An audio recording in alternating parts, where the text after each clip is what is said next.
മനുഷ്യന്മാരിൽ ഏറ്റവും ഖൈറായ പിതാവാരാണ്? ഏറ്റവും ഖൈറായ ഭർത്താവാരാണ്? പടച്ചവനെ അല്ലാഹുവിന്റെ പ്രവാചകൻ അവിടെന്ന് പറഞ്ഞു കൊടുക്കുകയാണ്. മാതാതാ ഏറ്റവും ഖൈറായ പിതാവാരെന്നറിയുമോ?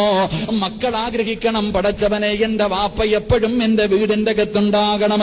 വാപ്പ വെളിയിലേക്ക് പോയി കഴിഞ്ഞാൽ പടച്ചവനെ വാപ്പ വന്നാ മതിയായിരുന്നു.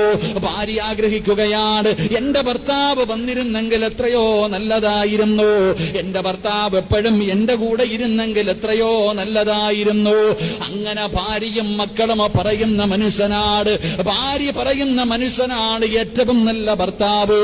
മക്കള് വാപ്പാനെ കാണാനും കൂടെ ഇരിക്കാനും വാപ്പയുടെ സ്നേഹം എപ്പോഴും വേണമെന്ന് മക്കൾ ആഗ്രഹിക്കുന്ന വാപ്പയുണ്ടല്ലോ, ആ വാപ്പയാണ് ജനങ്ങളിൽ ഏറ്റവും നല്ല വാപ്പയെന്ന് ആദരവായ പ്രവാചകൻ നബി മുഹമ്മദ് മുസ്തഫ